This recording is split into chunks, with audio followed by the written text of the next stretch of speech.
জিবরাইল আলাইহিস সালাতু ওয়াস সালাম আমার নবীর কাছে বলতে লাগলেন, ইয়া রাসূলুল্লাহ, ইয়া হাবিবাল্লাহ, নবী গো, আমার আল্লাহ তাআলা আপনি নবীকে দুইজন সন্তান দান করেছেন। একজন সন্তানের নাম হলো তৈয়ব, আর একজন সন্তানের নাম হলো তাহের।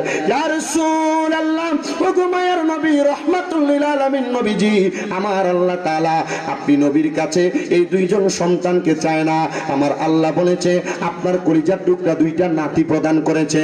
একজনের নাম হযরত ইমাম হাসান রাদিয়াল্লাহু তাআলা আনহু, একজনের নাম হযরত ইমাম হুসাইন রাদিয়াল্লাহু তাআলা আনহু। আমার আল্লাহ খবর পাঠাইছে, নবী গো, আপনি নবীজির কলিজার টুকরা দুইজন নাতিকে আমার আল্লাহ তাআলা নাকি আল্লাহর রাস্তার মধ্যে শাহাদাত করাইতে চান। আমার নবী ডাক দিয়া কয়, জিবরাইল, আমার আল্লাহর কাছে খবর দিয়া দাও, আমি দয়াল নবীজির এই দুইটা নাতিকে বড় ভালোবাসে, দুইটা নাতিকে বড় মহাব্বত করে। আমার আল্লাহ যেন আমার দুইটা নাতির বিনিময় আমার দুইটা সন্তানকে আল্লাহর রাস্তার মধ্যে নিয়ে যায়। আমার আল্লাহ তাআলা নবীজির এই কথা অনুমোদন করলেন। আমার আল্লাহ তাআলা আমার নবীর দুইটা কলিজার টুকরা সন্তান হযরতে তৈয়ব এবং তাহেরকে আমার আল্লাহর রাস্তায় নিয়ে গেলেন। কিন্তু অল্প কিছুদিন পরে আমার আল্লাহ তাআলার পক্ষ থেকে জিবরাইল আবার আগমন করলেন। ইয়া রাসূলুল্লাহ, ইয়া হাবিবাল্লাহ, আপনার দুইটা সন্তানকে তো আপনি আল্লাহর রাস্তায় দান করে দিয়েছেন। নবী গো, আমার আল্লাহ তাআলা বলেছেন আপনার এই দুইটা সন্তানকে আমার আল্লাহ কবুল করে নিয়েছেন। বলেন সুবহানাল্লাহ। আমি মাহফিলের স্টেজে আসার আগে আমার ভাইজান বলেছেন, হুজুর, আমার একটা সন্তান গত বছরে মাহফিলের মধ্যে কোরআন তেলাওয়াত করেছে, একবারে কোরআনে হাফেজ ছিল। হুজুর, আমার সন্তান দুনিয়া থেকে ইন্তেকাল করে বিদায় হয়ে গেছে। আমি মনে মনে চিন্তা করলাম, কেমন চাপা কষ্ট বুকের মধ্যে নিয়ে আমার ভাইজান ওনার সন্তানের কথা বললেন। আল্লাহর কসম, তাকে দেখলাম এই মাদ্রাসার ছাত্রগুলো এখানে সামনে বসে আছে। আজকে যদি ওনার সন্তান থাকতো, ওনার সামনে ওনার সন্তানটাও বসে থাকতো। আরে যে তালেবুল ইলম ইলম শিক্ষা গ্রহণ করতে করতে মারা গেল, আল্লাহর নবীর হাদিস শরীফ প্রমাণ করতেছে সে মারা যায় নাই, সে শহীদের দরজা লাভ করেছে। আর আমার নবী কয়, তারা শহীদের দরজা লাভ করেছে, তারা জান্নাতি জান্নাতি জান্নাতি। আমরা কেমন জানি কিপটামি করে সুবহানাল্লাহ কর, সুবহানাল্লাহ। আরে এই বাবাটার কোরআনের মধ্যে বড় চাপা কষ্ট। ওনার সন্তান যদি বেঁচে থাকতো, ওনার ইন্তেকালের পরে ওনার সন্তান জানাজার নামাজ পড়াইতে পারত। বাবার কানের কাছে দাঁড়ায় দাঁড়ায় সন্তান আল্লাহর কোরআন তেলাওয়াত করতে পারত।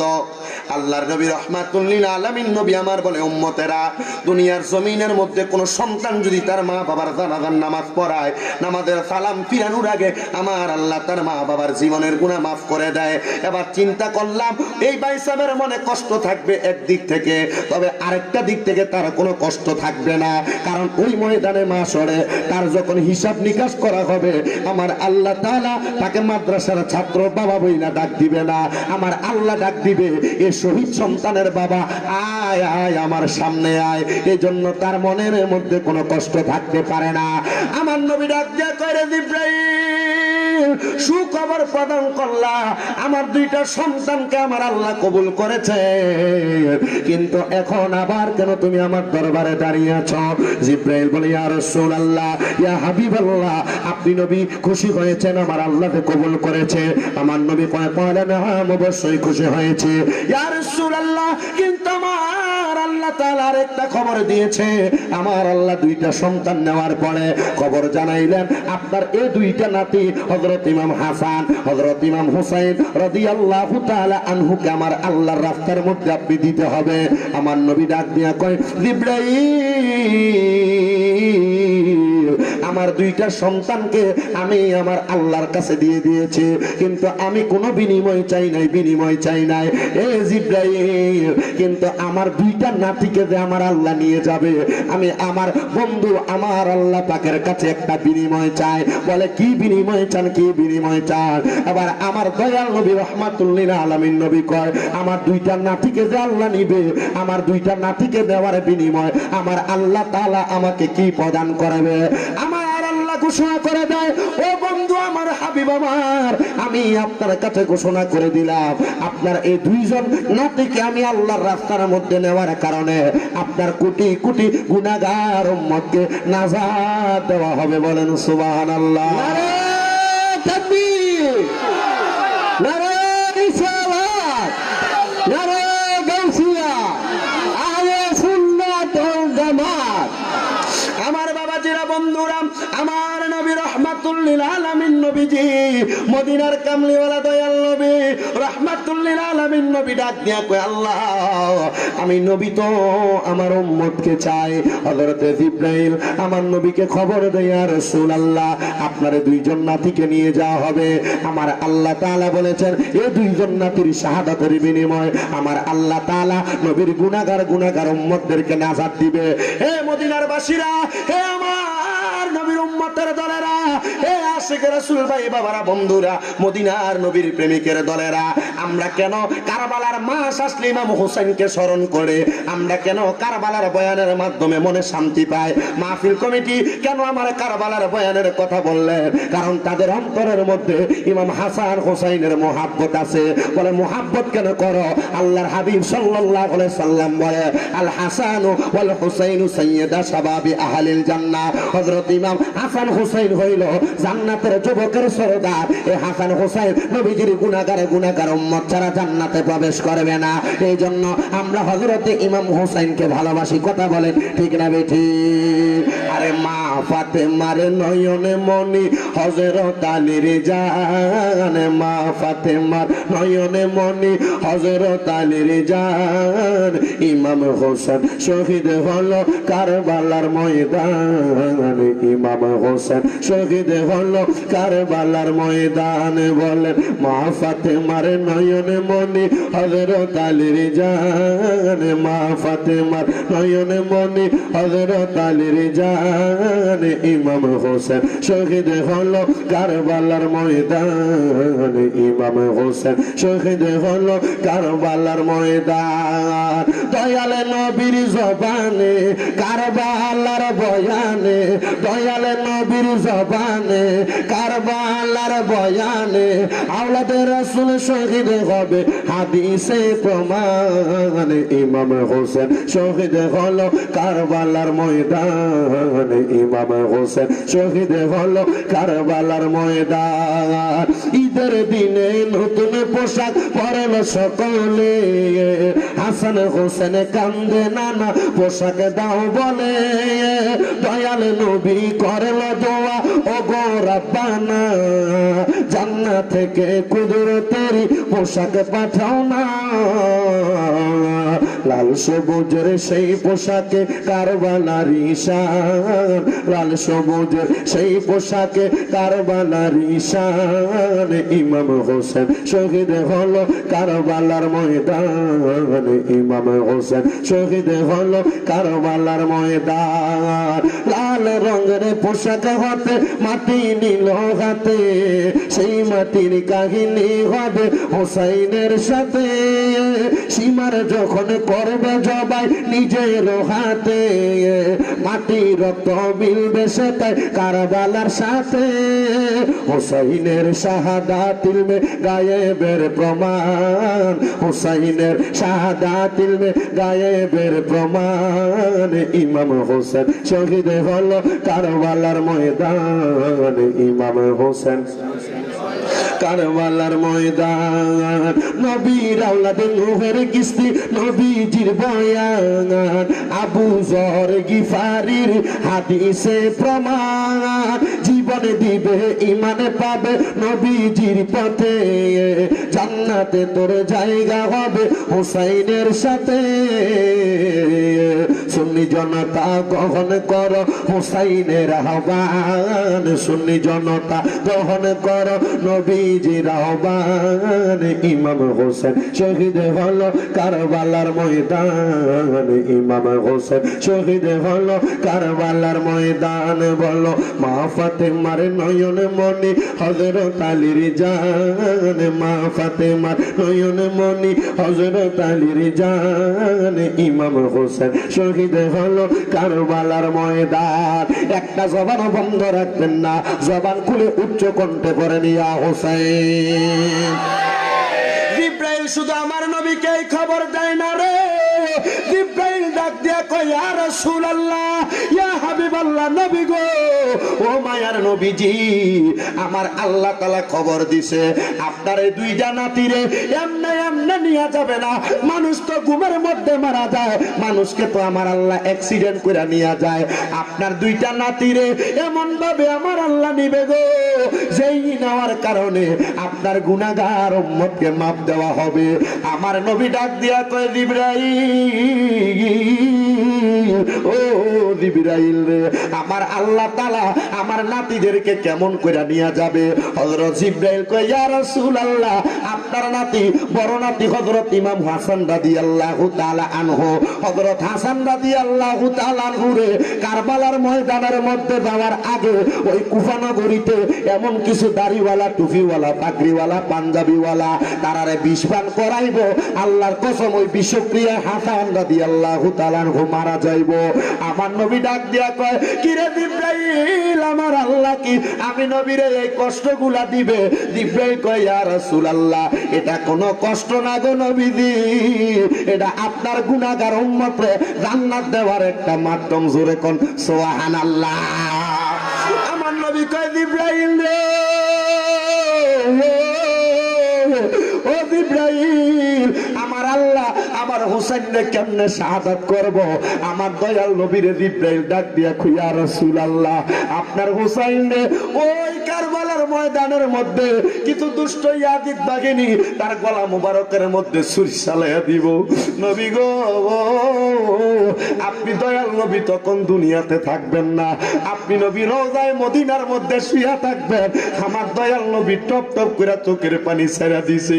আমার নবী এই কবরটা শুই না, আমার নবীজি হযরত ইমাম হাসানের ঠোঁট মুবারকের মধ্যে সুমা দিতাছে, আর হযরত ইমাম হুসাইনের গলা মুবারকের মধ্যে সুমা দিতাছে।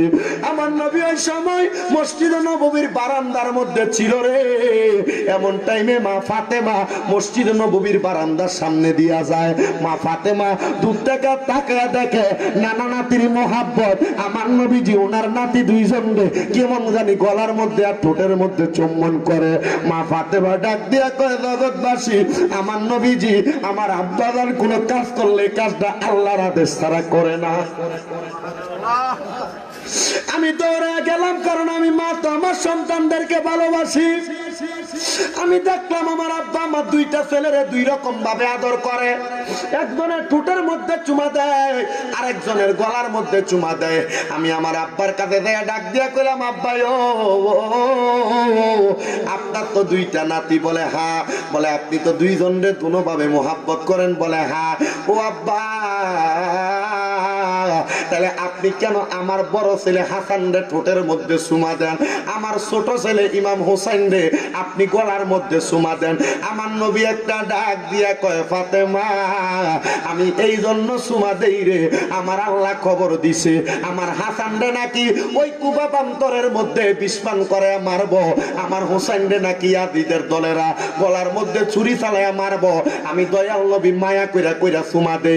আল্লাহর হাবিব সাল্লাল্লাহু আলাইহি সাল্লামের চুম্বন পাইয়া হযরত ইমাম হাসানের জীবনী পড়তে দেয়া পাইলাম। হযরত ইমাম হাসান রে ওই কুফা নগরীতে একবার, দুইবার, তিনবার না, হযরত ইমাম হাসান রে 6 বার বিষপান করাইছে। বিষক্রিয়া মারতে পারে না। ও ইমাম হাসান, তোমার এতবার বিষ খাওয়াই, তুমি কেন মরো না? তুমি কেন শাহাদাত বরণ করো না?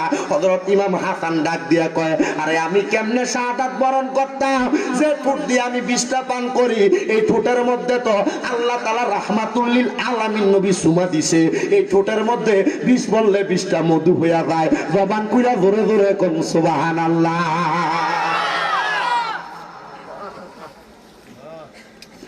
হযরত ইমাম হাসান রে সপ্তমবার যখন বিষ খাওয়ায়, উনার বিষের সাথে সাদা নুরি পাথরকে গুঁড়া কইরা বাইটা দিয়া দিছে।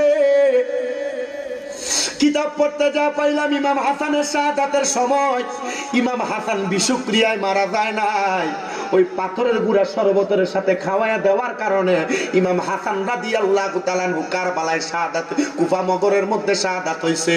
কিন্তু বন্ধুরে,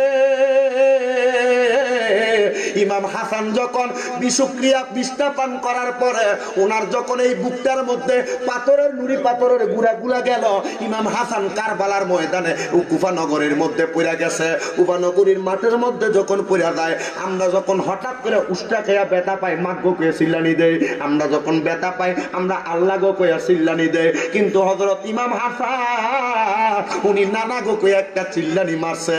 ওরে ইমাম হাসান, কেন তুমি নানা গো কয়ে চিল্লানি দিলা? কয় আল্লাহর কসম, আমরার চাইতে নানারে কেউ দুনিয়াতে বেশি ভালোবাসে না, কারণ আমরার নানা হইল রাহমাতুল লিল আলামিন। সুবহানাল্লাহ জোরে কইলেন। বন্ধুরে,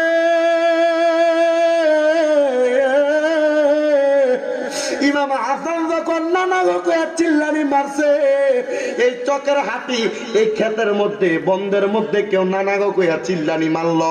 ইমাম হাসানের চিল্লানিটা দূর থেকে হযরত ইমাম হুসাইন বুঝতে পারলেন। বলে হুজুর কেন? কারণ এখান থেকে কেউ যদি ডাক মারে, কেউ যদি চিৎকার মারে, দূরে কেউ থাকলে ওই আওয়াজটা শুনে এখান পর্যন্ত আসতে পারে। হযরত ইমাম হুসাইন রাদিয়াল্লাহু তাআলা আনহু ওই আওয়াজটা শুনে দৌড়ে সামনের দিকে আসবে। এমন টাইমে মারওয়ান নামক কসুয়ায় একজন লোক হযরত ইমাম হাসান রাদিয়াল্লাহু তাআলা হুসাইন রাদিয়াল্লাহু তাআলা ঘুরে বলে, হুসাইন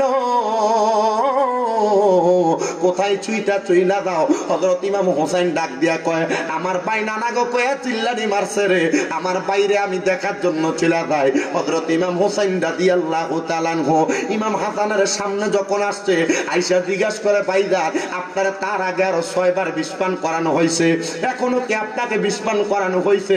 হযরত ইমাম হাসান ডাক দিয়ে কয়, ভাই হ্যাঁ সত্য কথা, আমার বিষপান করানো হয়েছে। ইমাম হুসাইন একটা লাফ দিয়ে উঠা ওনার এই বর্ম জায়গা মাথার মধ্য থেকে তরবারিটা টান দিয়া ডাক দিয়া কয়, ভাই একবার বলেন কে বিষপান করাইছে, আমি এই মুহূর্তে তার গর্দান আলাদা করে দিব। ইমাম হাসান কয়, আল্লাহর কসম যদি আমি তাদের পরিচয় এখন দিয়া দেই, আমার নানার লক্ষ লক্ষ কোটি কোটি গুনাহগার উম্মত থাকবে, এরা যদি এখন মইরা যায় আমার নানার উম্মতেরা ইমানের পরীক্ষা দিতে পারবে না, এরা দুনিয়াতে থাকলে আমার নানার উম্মতেরা ইমানের পরীক্ষা দিব। ভাইজান মাইরেন না, এদেরকে আঘাত করেন না, কারণ আল্লাহ তাআলার ঘোষণা ইন্নাল্লাহা মা'আস সাবিরিন, নিশ্চয়ই আল্লাহ তাআলা ধৈর্য ধারণকারীর সাথে আছেন। আমি ধৈর্য ধারণ করলাম, আমার নানারা বলছে আমরা ধৈর্য ধারণ করে শাহাদাতরা মাইনা নিতে পারলে আমার নানার গুনাহগার উম্মতেরা জান্নাত পাইব, নাজাত পাইব। কিরে ভাই তুমি তোমার চিন্তা করো না, তুমি কি নানার উম্মতের চিন্তা করো? বলে হ্যাঁ, যেই নানা সারা জীবন নিজের চিন্তা করে নাই, নিজের উম্মতের চিন্তা করছে, আমরা ওই নানার নাতি, আমরা ওই নানার উম্মতের চিন্তা করি। বারবার ইমাম হুসাইন রাদিয়াল্লাহু তাআলা জিজ্ঞাসা করে, কে আপনারে মারলো, কে বিষপান করাইলো, একবার বলেন না। এবার একজন শায়ের এটারে গজলের ভাষায় সুরে সুরে লেখে, আরে ও ভাই কহে একেবার শুনি, আরে কে তোমারে খাওয়াইলো জহর নবীজির পরানি রে, বাইরে আমার সোনার চন্দ্রমণি, আকাশ কান্দে বাতাসে কান্দে, কান্দে দরিয়া পানি, আর দুই পুত্র গায়া গো কান্দে, জান্নাতে ফাতেমা জননী রে, বাইরে আমার সোনার চন্দ্রমণি। ছোট ভাই কই বড় বাহিরে, ও ভাই কেমনে যাও চলিয়া, আরে আজকে থেকে গেলাম গো আমি বাইহারা হইয়া রে, বাইরে আমার সোনার চন্দ্রমণি, ও ভাই কবে একবার শুনি, আর কে তোমারে খাওয়াইলো জহর নবীজির পরানি রে, বাইরে আমার সোনার চন্দ্রমণি। আল্লাহ বলে ও জিবরাইল, জিবরাইল যাও না রে চলিয়া, আর 70,000 ফেরেশতা আনো জানাজার লাগিয়া রে বাইরে আমার সোনার চন্দ্রমণি ও ভাই কবে একবার শুনে আর কে তোমারে খাওয়াইল জহর নবীজির পরানি রে বাইরে আমার সোনার চন্দ্রমণি জবানটা খুলা বলবেন না আল্লাহু আকবার বন্ধুরে হযরত ইমাম হাসান রাদিয়াল্লাহু তাআলা ওনার পরিচয়টা দিতেন এবং উনি ওনার পরিচয়টা দেওয়ার পরে গোপন রাইখা হযরত ইমাম হাসান যখন দুনিয়া থেকে ইন্তেকাল করে শাহাদাতের পেয়ালা পান করলো ইমাম হাসান রাদিয়াল্লাহু তাআলা আনহু শাহাদাত বরণ করার পরে হযরত ইমাম হাসান রাদিয়াল্লাহু তাআলা আনহু দুনিয়া থেকে যাওয়ার পরে মক্কা নগরীর মধ্যে হযরত ইমাম হুসাইন রাদিয়াল্লাহু তাআলা আনহু বসবাস করে কুফা নগরীর মধ্য থেকে হযরত ইমাম হুসাইন রাদিয়াল্লাহু তাআলা আনহুরে কারবালার প্রান্তরে যাওয়ার জন্য একটা না দুইটা না তিনটা না 1200 মতান্তরে 1250 চিঠি প্রদান করছে এই নবীর নাতি ইমাম হুসাইন আপনি তাড়াতাড়ি কুফার ময়দানে চলে আসেন আপনি যদি কুফার ময়দানে আসেন আপনারে আমরা এই জায়গার মধ্যে থাকব তাই আপনার কাছে আমরা বায়াতে রাসূল গ্রহণ করব ইমাম হুসাইন এবার এলাকাবাসীরে ডাক দিয়া মক্কা নগরীর মানুষে ডাক দিয়া কয় আমারে তারা বলছে আমার নানার কাছে তারা বায়াত নিতে পারে নাই তারা নাকি আমার কাছে বায়াত নিবে আমি যাইতে চাই এবার তারার কাছে একবার সমাজের মধ্যে যখন সিদ্ধান্ত নেওয়ার জন্য বসে দেখবেন মুরব্বীরা সিদ্ধান্ত দেয় তারা লোক তুমি এই কামটা করবা তারা তো এর আগে এমন রেজাল্ট করছে এমন বলে না হযরত ইমাম হুসাইন রাদিয়াল্লাহু তাআলা যখন একটা মিটিং বসাইলেন যে তারা তো আমার একটা না দুইটা না 1250 চিঠি দিছে আমরা তাদের কাছে যাইতে চাই তারা সর্বশেষ যে চিঠিটা দিছে ওই চিঠির মধ্যে লেখছে হোসাইন তুমি যদি কারবালার ময়দানে কুফার ময়দানে না আসো আল্লাহর কসম আমরা তখন তোমারে আমার নবীর দরবারে দায়ের করে বলবো ইয়া রাসূলুল্লাহ আপনার নাতি আমরারে বায়াত করাইবার লাগাইছেন এখন এটার জন্য আপনার নাতি দায়ী হযরত ইমাম হোসেন এমন কঠিন প্রশ্ন পাইয়া এবার এলাকার মানুষে ডাক দিয়া কয় তোমরা কি বলো আমি কি দাইতে পারিনি এলাকার মানুষ কয় হোসাইন তোমার আব্বারে ওই কুফা নগরীতে নামাজরত অবস্থায় পায়ের মধ্যে তীর মেরে দিতে বেয়াদবেরা তোমার ভাই ইমাম হাসান রে তারা বিস্ফোরণ করাইছে যাইও না হযরত ইমাম হুসাইন কয় তারা দুনিয়ার মানুষ দেখছে বিষ পান করাইছে মারছে আর আমি দেখছি তারা জান্নাতের সুধা পান করছে আমিও যাইতে চাই কারণ আমার নানা কইছে কারবালার ময়দানে আমি হুসাইন যখন শাহাদাত বরণ করব আমার প্রত্যেকটা ফোঁটা রক্ত মুবারকের বিনিময়ে আমার আল্লাহ নাকি আমার নানার গুনাহগার উম্মতকে জান্নাত প্রদান করব বাজানো হযরত ইমাম হুসাইন রাদিয়াল্লাহু তাআলা আনহু কারবালার ময়দানে রওনা করছে এমন টাইমে হযরত ইমাম হুসাইন রাদিয়াল্লাহু তাআলা আনহুরে পেছন থেকে মুসলিম বিন আকিল নামক একজন ভাই আইসা ডাক দিয়া কয় ভাইজান আপনি কারবালায় যাবেন আপনি কারবালায় যায় যদি আমার আগে শাহাদাত বরণ করেন আমার নবী যদি আমারে একবার জিগায় কিরে মুসলিম বিন আকিল তুমি থাকতে আমার নাতির গলার মধ্যে ছুরি ছাড়াইলো আমি জবাব দিতে পারবো না আমার যাইতে দেন আগে আমি শাহাদাত বরণ করব হযরত মুসলিম বিন আকিল রাদিয়াল্লাহু তাআলা আনহু কারবালার ময়দানের দিকে রওনা করতেছে মুসলিম বিন আকিলের দুইটা সন্তান ছিল একজনের নাম হযরত ইব্রাহিম আর একজনের নাম মুহাম্মদ ওই সন্তানগুলার মা ছিল না সন্তানগুলা এতিম মানুষ পেছন দিয়ে আব্বার পাঞ্জাবিটাতে এভাবে মুঠ করে ধরে কয় আব্বা আমরা তো দুনিয়াতে মা নাই আপনি আব্বা চলে যাইতেছেন আপনি আমরারে নিতেছেন না বাবা গো আপনি যাওয়ার আগে আমাদেরকে আপনার সঙ্গী বানায় নিয়ে যান হযরতে মুসলিম বিন আকিল দুইটা সন্তান নিয়ে কারবালার ময়দানের পর্যন্ত যখন রওনা করে যাইতে ইবনে জিয়াদের এরিয়ার মধ্যে চলে গেছে মুসলিম বিন আকিলের কাছে তারা সবাই বায়াত নিতেছে একসাথে 30,000 মানুষ বায়াত গ্রহণ করছে করে বলতেছে আপনি ইমাম হুসাইনের চিঠি লেখেন এ জায়গার অবস্থা বড় ভালো তিনি যেন চলে আসে চিঠিটা লেখার পরে তারা মুসলিম বিন আকিলকে ডাক দিয়া কয় তুমি এই এলাকার গভর্নর হইতে পারবা না আমাদের কাছে তুমি বায়াত গ্রহণ করা লাগবে মুসলিম বিন আকিল কয় জীবন যাবে রে আল্লাহর কসম নবীর বায়াত ছাড়া কারোর কাছে বায়াত নিতাম না ডাক দিয়া কয় জগৎবাসী তারা আমারে বড় অত্যাচার করছে তারা আমারে মারার জন্য বড় চেষ্টা করছে আমি গোপনে ওই কুফা নগরীর মধ্যে দাওয়াত দেওয়া শুরু করলাম মানুষ আমার কাছে বায়াত নেয় তারা আমার কাছে যাইয়া বায়াতের নাম দিয়ে কত রকমের ধোঁকাবাজি করছে। আমি মুসলিম বিন আকিল রে তারা গোড়ার মধ্যে উঠাইয়া আমি মুসলিম বিন আকিলের হাত থেকে তারা তরবারিটা নিয়ে গেছে। তরবারিটা নেওয়ার পরে আমি মুসলিম বিন আকিল রে তারা নিতে নিতে নিতে নিতে ওই কুফা নগরীর মধ্যে নিয়া বড় রাজপ্রাসাদের উপরে তুইলা আমার কল্লা আলাদা করছে। আমার দুইটা সন্তান রে তারা তাদের আলাদা জেলখানার মধ্যে আটকে রাখছে। কিন্তু জেলখানার মধ্যে যে প্রহরীটা ছিল রে, ওই প্রহরীটা ছিল হযরত ইমাম হুসাইনের বড় পাগল। সুবহানাল্লাহ। ওই প্রহরী ওই দুইটা ছোট্ট ছেলে মোহাম্মদ আর ইব্রাহিম রে ডাক দিয়া কয়, বাবা ও আপনারা দুইজন মানুষ এখান থেকে যাই চইলা যান, নচেত তারা কিছুদিন পরে আপনাদেরকে আঘাত করবে। ওনাদের হাতের মধ্যে একটা আংটি দিয়া বলছে, এই আংটিটার পরিচয় আপনি এখানে পাবেন না।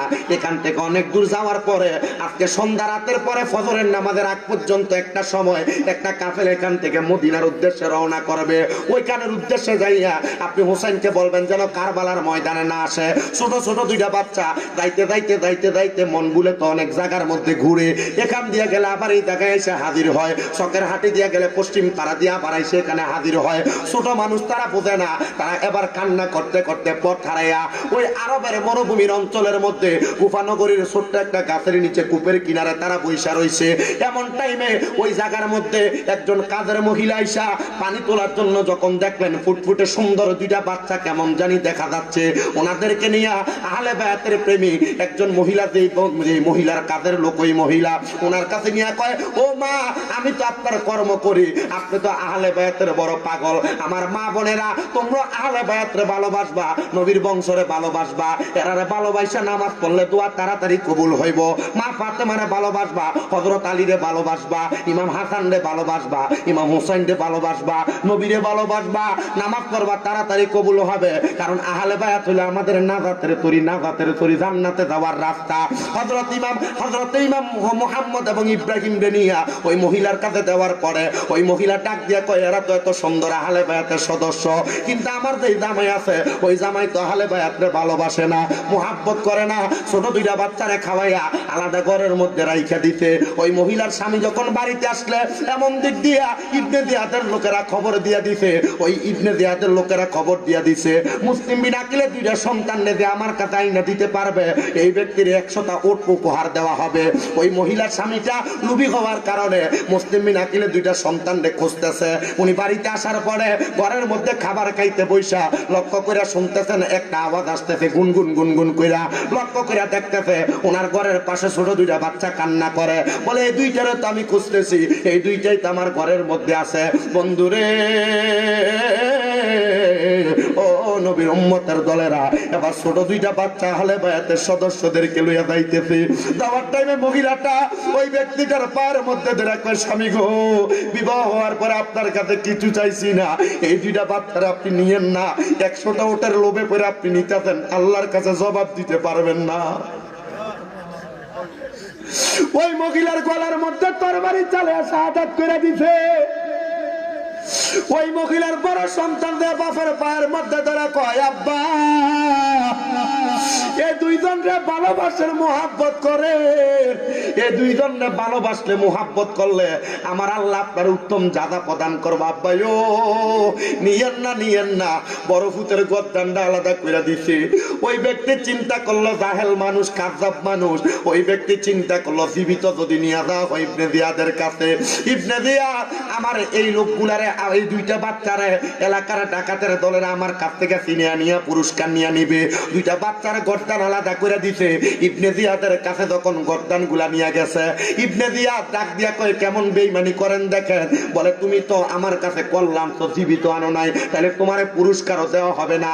আর ইয়াজিদ তো এদিদের কাম হলো মিথ্যা কথা বলা, এদিদের কাম হলো মানুষের সঙ্গে প্রতারণা করা, এদিদের কাম হলো মানুষের সাথে বাটপাড়ি করা। এই এদিদ যখন এই কথা বললো, এবার ওই পাগলাটা চিন্তা করে, হাইরে কি করলাম, আমার বউয়ের কথা যদি শুনতাম আল্লাহর কাছে জবাব দিতে পারতাম, কিন্তু এখন আমি আমার বউরে মারছি, সন্তানরে মারছি। এই চিন্তা করার পরে কোনো খবর যখন পায় না, হযরত ইমাম হুসাইন রাদিয়াল্লাহু তাআলা আনহু কারবালার উদ্দেশ্যে রওনা করছে, কারবালায় আসবে। এমন টাইমে ইমাম হাসান রাদিয়াল্লাহু তাআলা আনহুর একজন সন্তান ছিল, যার নাম হলো হযরত ইমাম কাসেম রাদিয়াল্লাহু তাআলা আনহু। ইমাম কাসেম ডাক দিয়া কয়, ও আমার চাচা, আপনি যদি কারবালায় দেয়া শাহাদাত বরণ করেন, আমার নবী যদি আমারে প্রশ্ন করে আমি থাকতে আপনি কেন শাহাদাত বরণ করলেন, আমি জবাব দিতে পারবো না। কাকাইও অনুমতি দেন, আমি কারবালায় যাব। এবার হযরত ইমাম হোসেন ডাক দিয়া কয়, তুমি যে কারবালায় যাইবা, তোমার আব্বা জান তো আমার একটা ওসিয়ত করে দিয়া গেছে, তোমার গলার মধ্যে একটা মাদুলির মতো আছে, তোমার আব্বা জান বলছে কারবালায় তুমি যাওয়ার আগে আমি যেন এটা খুইলা দেখি, এটার মধ্যে যে ওসিয়ত লেখা আছে ওসিয়তটা পূরণ করি। হযরত ইমাম হোসেন রাদিয়াল্লাহু তাআলা আনহু ইমাম কাসেমের ওই ওসিয়তটা খুইলা দেখতেছে। ইমাম হাসান কইছে, বড় ভাইও, ছোট ভাইও, ও আমার ভাই, আমার একজন সন্তান আছে, তার নাম হলো হযরত ইমাম কাসেম। উনি যখন কারবালায় যাবে, যাওয়ার আগে গো আমার একটা এই ছেলেটার সাথে আপনার মাইয়া হযরত সকিনার বিবাহটা দিয়ে দিয়েন। কারবালার ময়দানে একটা বিয়ে হয়েছে বাবা, ওই বিয়াতে কোনো বাসর হয় নাই, ওই বিয়াতে কোনো খাওয়া দাওয়া হয় নাই। আহলে বায়াতরে ভালোবাসতে ইন্তেকালের পরে জান্নাতের মধ্যে সেই খাওয়া দাওয়া হবে।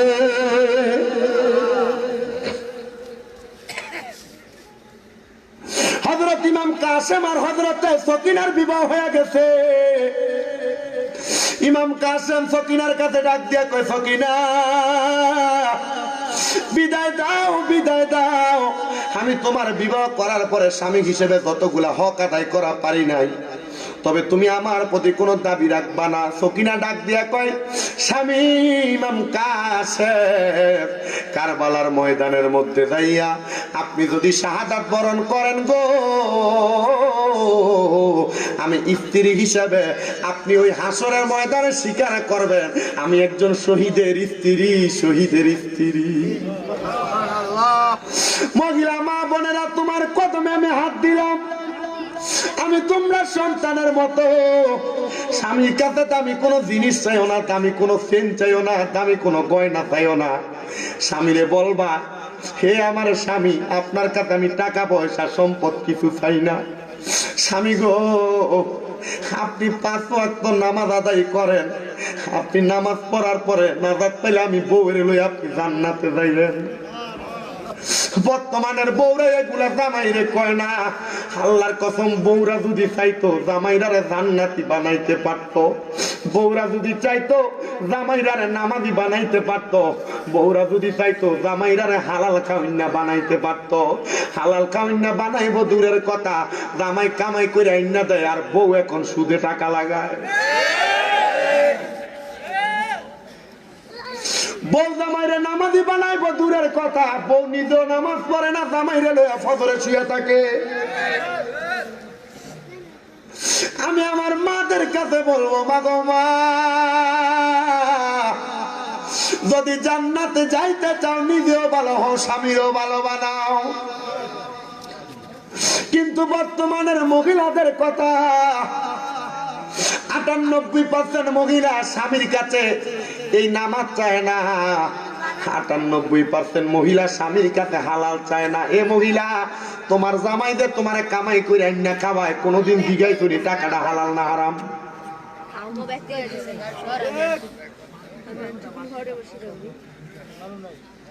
তোমার জামাইদের তোমার হাতে আইনা লাখ লাখ টাকা দেয়, কোনোদিন জিগাই করি টাকাটা হালাল না হারাম? হালাল হইলে তো বাঁচবা, কিন্তু হারাম যদি হয় আল্লাহর কসম এটার জবাব দিতে তোমাদেরকেও দেওয়া লাগবে। বাইরা রে,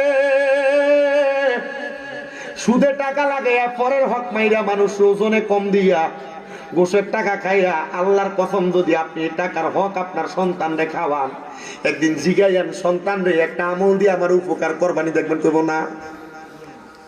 যদিও স্বীকার করে, তবে হাসরের ময়দানে সন্তান বাপ মারে চিন্তা না, সভাপতি সাহেব। একটা নেক আমলের দায়ভার নিবে না। কারবালার ওয়াজটা করতে গেলে অনেক বিষয় আসে, ডাইনে বামে গেলে ওয়াজের মনোযোগ আপনাদের নষ্ট হইতে পারে, এই জন্য আমি যাই নাই, ডাইরেক্ট এখানে আসছি। বাবা আপনার কষ্ট হইতেছে? তো মাঝখানে মাঝখানে আমি কইছিলাম না মুরব্বীরা বইয়া থাকবো, জোয়ান্ডি মশলা মাছ দিয়ে থাকবে, বুঝলেন? আরেকটা গেছি কিনছি মুরব্বী আইয়া বসছে, দেখছে বলেন যদিও দেখে অন তাই না জি গে আরে মুরব্বী গেছে না বেটা বললাম সবাই এত আমার রেডি করেন মনে হয় গেলাম বেটা যা খবর ঠিক আছে আমার কাই তো মাফি দুলাল যায় না ইনশাল্লাহ দাওয়াত দেন না খিচুড়ি খাওয়া দুলাল আমার মাফি দেখছি। আপনার কি কষ্ট হইতেছে নাকি, অসুবিধা হইতেছে নাকি? এই জন্য মাদের কাছে বলবো আপনারা চাইলে জামাই নামাজি হবে,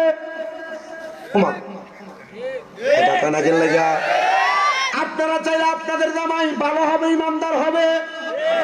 কই জামাই দিয়ে একটা কাফন না কিনা দিলে খাটের উপরে মাথাটা অন্যদিকে ঘুরে রাখেন, আজকে থেকে কইবেন নামাজ না পড়লে মাথা অন্যদিকে ঘুরে কেমন দেখবেন, কেমন নামাজ পড়ে না বেটা শীত হয়ে দেবো তার মতো।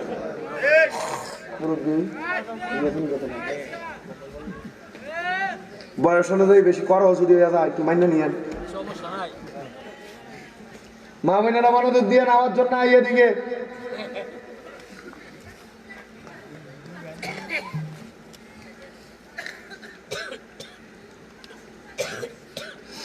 বাবাজিরা বন্ধুরা, জ্ঞানী মানুষ অল্প কথাই বুঝে, এর চাইতে আমি বেশি বলতে চাই না।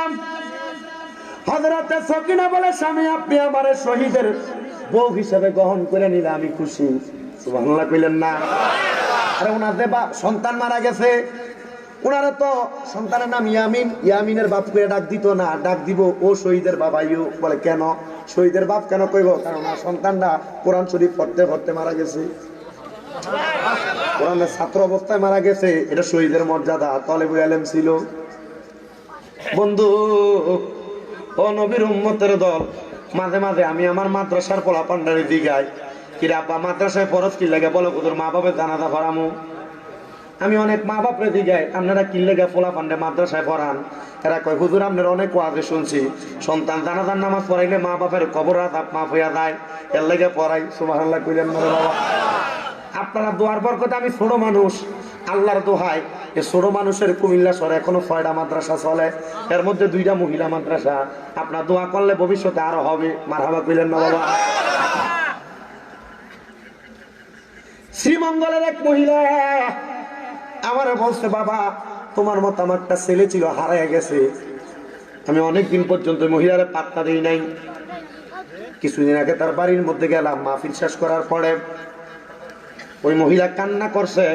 ওই মহিলার স্বামী পর্যন্ত বলছে, বাবা আমার সন্তান আছে আরো 4 জন, একটা ছেলে 3টা মেয়ে, এ আমার 73 শতক জমি, এর মধ্য থেকে 2টা ভাগ করে একটা ভাগ আমি তোমারে দিমু। তোমার মা তোমার মাঝে তার ছেলের স্বাদ পায়, তোমার দেখলে তার ছেলের মতো মনে করে সে শান্তি পায়, তোমার মতোই ছিল সেম অবস্থা। আমি চিন্তা করলাম, আসার সময় আমার ছেলেটা বলছে, জায়গাটা পেলে আপনি কি করবেন, আপনার কি লাভ হইব? আমি বললাম, চিন্তা করছি জায়গা যদি আমি পাইয়া যায়, আল্লাহর কসম ওই জায়গার মধ্যে আমি একটা মাদ্রাসা বানাবো। কেন এই নিয়ত করে শুনেন না বাবারা, বন্ধুরা? কারণ আপনার টাকা, আপনার দামি বাড়ি, দামি গাড়ি আপনারা জান্নাতে নিতে পারবে না, কিন্তু কাল হাসরের ময়দানে এই মাদ্রাসা মসজিদ গুলা আমরারে নাজাতের তরি বানাই, এগুলাতে উড়াইয়া উড়াইয়া জান্নাত পর্যন্ত নিয়ে যাইব।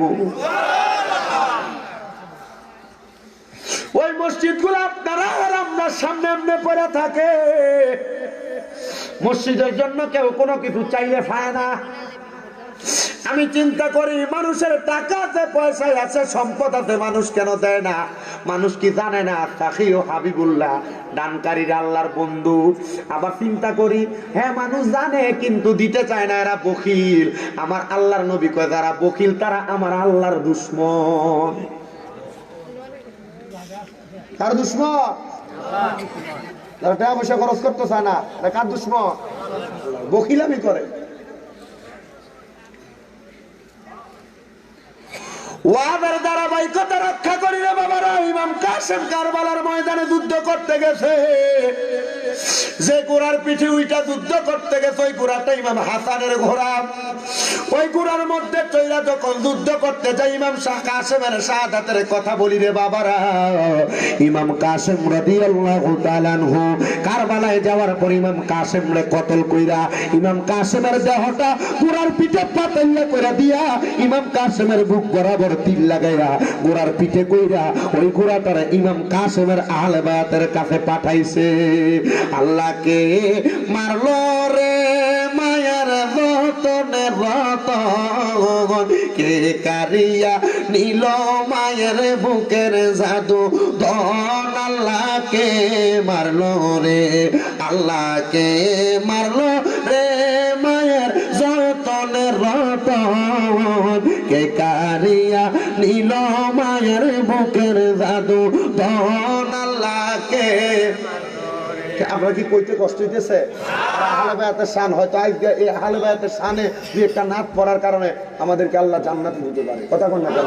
আমি আহলে বায়াত হলো নাজাতের তরি একটু মহাব্বতে।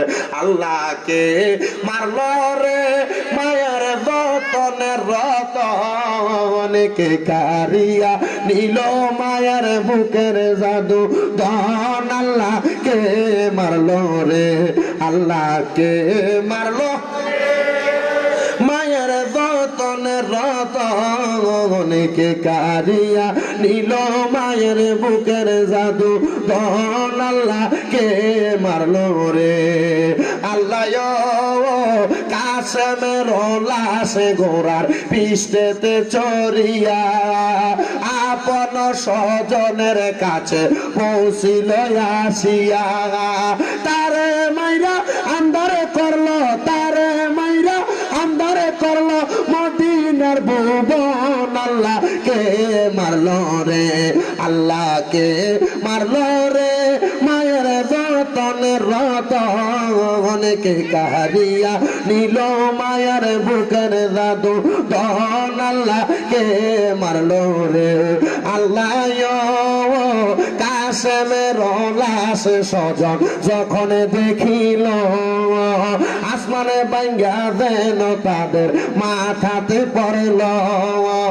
আল্লাহ কাসেমের লাশ স্বজন যখন দেখিল আসমানে ভাঙ্গা যেন তাদের মাথাতে পড়ল।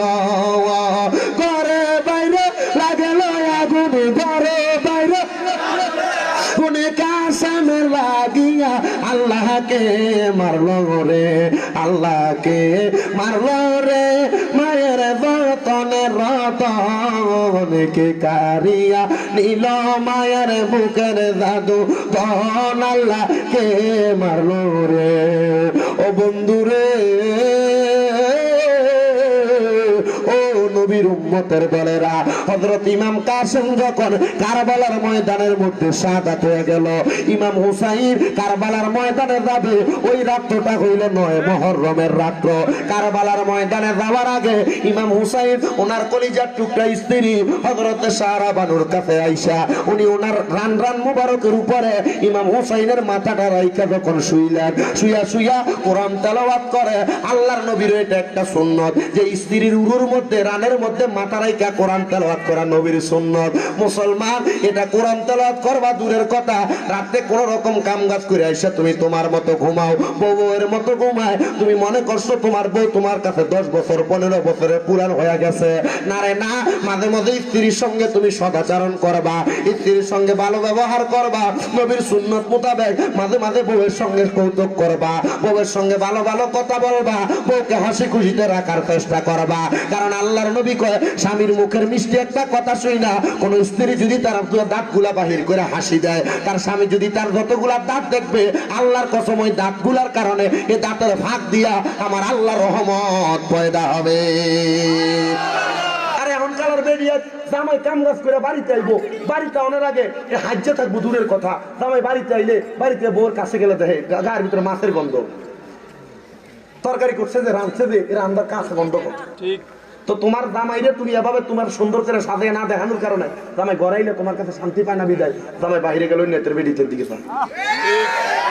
আর এই বেরিয়েতে দামের সামনে দাঁড়িয়ে ভেত্তিনির মতো থাকে, এরই দেখবেন দেওয়ারের সামনে গেলে ঘুমটাটা সুন্দর করে দিয়া কথা বল না কি? ঠিক আছে, এজন্য জামাইয়ের জন্য সাজবা। কোন মহিলা যদি তার স্বামীর জন্য সাজে, আল্লাহ তাআলা অসংখ্য রহমত বরকত ওই মহিলার উপর বর্ষণ করে। আর যেই মহিলা নিজের স্বামী ব্যতীত অন্য কোনো পুরুষকে সৌন্দর্য দেখানোর জন্য তার দেহের মধ্যে কোনো সৌন্দর্য বাড়াইবো, আল্লাহর নবী কই মহিলা জাহান্নামী, জাহান্নামী, জাহান্নামী, আল্লাহর কসম জাহান্নামী। তো বিডিআই তোমার দেওয়ারের গায়ে হলুদে যাওয়ানোর আগে সাবধান।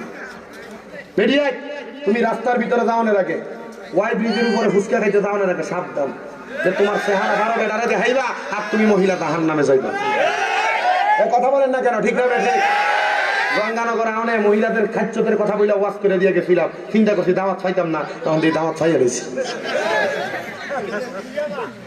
হ্যাঁ না, এটা না বুড়বুড়িয়া গঙ্গানগর লস করে গেলাম, বুঝলে গেছেন গিয়া আমি গেছেন না বলো আসছেন না না আকাই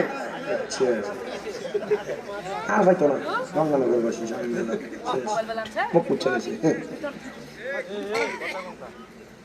মা বোনের কাছে আবদার হইল, আপনারা আপনাদের স্বামীর সৌন্দর্যের জন্য, স্বামীর খুশির জন্য সাজবেন, স্বামীকে খুশির জন্য সাজবেন। স্বামী ব্যতীত অন্য কারোর জন্য যদি সাজগোজ করেন, আল্লাহর কসম আপনি জান্নাতে যেতে পারবেন না।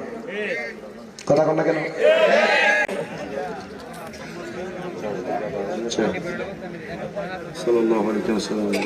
আল্লাহুম্মা আমিন, আল্লাহুম্মা আমিন। আলহামদুলিল্লাহি রাব্বিল আলামিন, আসসালাতু ওয়াসসালামু আলা রাসূলিল কারীম। মাবুদ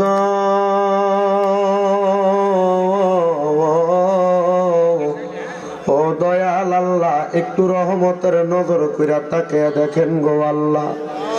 আল্লাহ এ বিবারিয়া জেলার অন্তর্গত বাঞ্ছারামপুর বুড়বুড়িয়া পশ্চিম পাড়া চকের হাটি জামে মসজিদ মাঠ প্রাঙ্গণে এই বুড়বুড়িয়া পশ্চিম পাড়া চকের হাটি যুব সমাজের উদ্যোগে 12তম বার্ষিক সুন্নি মুরা সম্মেলন সাজাইয়া আমার সঙ্গে আমার আলেম ওলামারা, দাড়ি পাকা মুরব্বী বাবাদিরা, যুবক নজওয়ান ভাইয়েরা, ছোট্ট ছোট্ট মাসুম বাচ্চারা, পর্দার অন্তরালের আমার অনেক অবলা সরলা মা বোনেরা হাত বাড়াইছে। মাহবুব যার হাতটা তোমার কাছে মায়া লাগে, পছন্দ হয়, ওই হাতের উসিলায় আমরার জীবনের গুনাহ তুমি আল্লাহ ক্ষমা কইরা দাও। আল্লাহ তুমি যদি আমরা মাফ কইরা দাও, আল্লাহ কারোর কাছে কোনো জবাব দেওয়া লাগবে না। আল্লাহ যদি রহমত দিয়া ভরপুর কইরা দাও, তোমার রহমতের কোনো কম হবে না। রহমানুর রহিম নামটি তোমার আল্লাহ আছে আমরা জানা, সে নামের সিলাই গো গুনাহ করে দাও না ক্ষমা।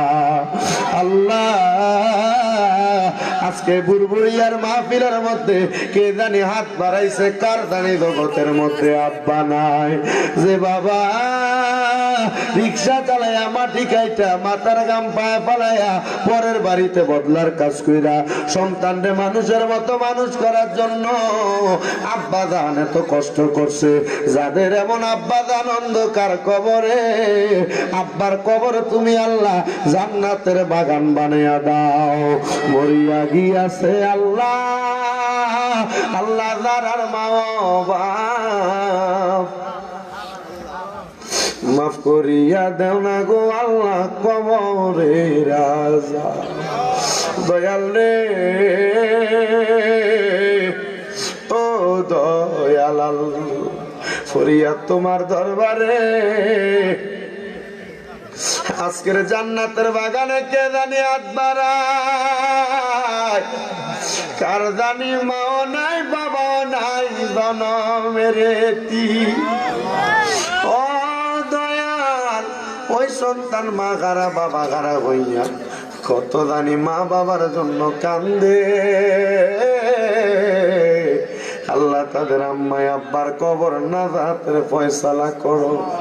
আম্মাই আব্বা চইলা গেছে আল্লাহ দারারে ফালাইয়া, তারারে রাই খাগো গেছে কান্দিবার লাগিয়া। আম্মাই আব্বা আছে যারা আল্লাহ অন্ধকার কয়বরে তাদেরকে রাখেন গো আল্লাহ মায়ার নজর। দয়াল রে, সভাপতি সাহেব ওনার আব্বার জন্য দোয়া চাইছে, আমারে বাবা যান ওনার আব্বা আম্মার জন্য দোয়া চাইছে। আল্লাহ বিশেষ করে আজকের মাহফিলের প্রধান মেহমান ইকবাল হোসেন সাহেবের একজন সন্তান একবারা কোরআনের হাফেজ ছিল। আল্লাহ ছেলেটা অন্ধকার কবরে, আল্লাহ তার শহীদের মর্তবার উচিলে আপনারে তুমি ক্ষমা করে দাও। জানি না রে ইয়ামিনের মার মনে বাপের মনে কি দুঃখের ঢেউ। আজকে মাহফিলে তারা সন্তানের মতো কত পোলাপান ঘোরাফেরা করে, কিন্তু তারা সন্তান ইয়ামিন দুনিয়াতে নাই রে আল্লাহ। গত বছর নাকি মাহফিলের মধ্যে কোরআন তেলাওয়াত করছে, এ বছর ওনার সন্তান নাই, ওনার মনে শান্তি নাই, ওনার স্ত্রীর মনে শান্তি নাই রে আল্লাহ। ওই সন্তানটার কবরটারে নাজাতের ফয়সালা করো আল্লাহ। এমন ভাবে আমাদের বংশের মানুষ যারা কবরে কবর আযাব মাফ করে দাও। ও দয়াল, এই মসজিদের মিনারের জন্য যারা যারা টাকা পয়সা দিয়ে সহযোগিতা করছে, প্রত্যেকের সহযোগিতা তুমি আল্লাহ কবুল আর মঞ্জুর করে নাও। মানে সম্মান ইজ্জতে জিন্দেগি নসিব করে দাও। আপনার মনের নেক নেক আশাগুলা তুমি আল্লাহ পূরণ করো আল্লাহ। ফিলিস্তিনের মুসলমান ভাইদেরকে তুমি ইসরায়েল জালেম বাহিনী জুলুম থেকে তুমি হেফাজত দান করো আল্লাহ। অনেক প্রবাসী ভাইরা বিদেশ থেকে দোয়া চায় আল্লাহ, আমার প্রত্যেক প্রবাসী রেমিটেন্স যোদ্ধাদের কামাই রুজির মধ্যে বরকত দান করো, প্রবাসীদের আয়াতের মধ্যে বরকত দান করো, প্রবাসীদের মনের নেক নেক আশাগুলা পূরণ করো আল্লাহ। আমার প্রবাসী ভাইরা মসজিদের জন্য দান সদকা করেছে, প্রবাসী ভাইরা দেশের রেমিটেন্স খাতের মধ্যে নাম লেখাইতেছে আল্লাহ। আমার প্রবাসী ভাইদের মনের নেক নেক আশাগুলা পূরণ করো। এ সোনার বাংলাদেশের উপর তোমার কাজ রহমত বরকত দান করো। বাংলাদেশের জন্য যারা প্রশাসনিকভাবে রাজনৈতিকভাবে সহযোগিতা করে, প্রত্যেক প্রশাসনিক রাজনৈতিক কর্মকর্তাদেরকে কবুল ও মঞ্জুর করে নাও আল্লাহ। পর্দার অন্তরালে আমার অনেক মা বোনেরা হাত বাড়াইছে আল্লাহ, আমার মা বোনদের মনের আশা পূরণ করো। একজন মা রোকেয়া খাতুন অন্ধকার কবরে, ওনার ছেলে প্রবাস থেকে ফোন করে দোয়া চাইছে রে আল্লাহ। রোকেয়া খাতুনের মনে আল্লাহ কবরটারে জান্নাতের বাগান বানিয়ে দাও আল্লাহ। বিশেষ করে দেশ বিদেশ থেকে যারা দোয়া চায়, আমার মা মনোয়ারা খাতুন আর স্বামী ওনার পরিবারের জন্য দোয়া চায়, ওনাদেরকে কবুল ও মঞ্জুর করো। ওনার একজন বোন অসুস্থ আছে আল্লাহ, আমার মাদ্রাসার মধ্যে কিছু হাদিয়া প্রদান করেছে, ওনার বোনটাকে আপনি শেফায়ে আদেলা কামেলা নসিব করেন আল্লাহ। ওনার কলিজার টুকরা কন্যা সন্তানের নতুন বিবাহ হয়েছে আল্লাহ, তার দাম্পত্য জীবন সুন্দর এবং সুখের করে দেন রব্বুল আলামিন আল্লাহ। জনাব সাইফুল ইসলাম দরবেশ সাহেব দরিবাসানিয়া থেকে দোয়া চেয়েছে, উনি অসুস্থ আছেন পা ভাঙ্গা অবস্থায় আল্লাহ, আপনি ওনাকে শেফায়ে আদেলা কামেলা নসিব করেন, ওনার সন্তান সন্ততিদেরকে কবুল ও মঞ্জুর করেন। এমন ভাবে কত মানুষ দোয়া চায় আল্লাহ, নাম জানা অজানা প্রত্যেকের দোয়া কবুল আর মঞ্জুর করেন। আজকের 12তম মাহফিল কিয়ামত পর্যন্ত কবুল করেন। এই মাহফিলে যারা টাকা দিয়া, পয়সা দিয়া, শ্রম দিয়া, বুদ্ধি দিয়া, পরামর্শ দিয়া, মাইক দিয়া, লাইট দিয়া, প্যান্ডেল দিয়া, মিডিয়ার বাইরে সব সম্মানিত শ্রোতা মণ্ডলী প্রত্যেককে তুমি আল্লাহ কবুল ও মঞ্জুর করো আল্লাহ। বিশেষ করে গুলশান থেকে আমার এই ভাইজান জনাব মোহাম্মদ ইকবাল হোসেন সাহেব গুলশান মার্কেট থেকে উনি 32,000 টাকার মতো, 33,000 টাকার মতো মসজিদের জন্য কালেকশন করে আনছেন আল্লাহ। আমার ব্যবসায়ী ভাইদেরকে কবুল ও মঞ্জুর করেন, তাদের কামাই রুজির মধ্যে বরকত দান করেন ও আল্লাহ। ফরিয়াদ তোমার দরবারে, মালাকুল মাউত আজরাইল যেদিন আমার সামনে আসবে, আমরা সামনে আসলে আমাদেরকে ঈমান হারা কইরেন না রে আল্লাহ। ও দয়াল, ওই কঠিন মুসিবতে আমার নবীর নূরানি চেহারা মুবারক দেখতে দেখতে আখিরি জবানে মধুর কালাম পড়ে দিয়েন লা ইলাহা ইল্লাল্লাহু মুহাম্মাদুর রাসূলুল্লাহ সাল্লাল্লাহু আলাইহি ওয়াসাল্লাম। আসসালামু আলাইকুম ওয়া রাহমাতুল্লাহি ওয়া বারাকাতুহু।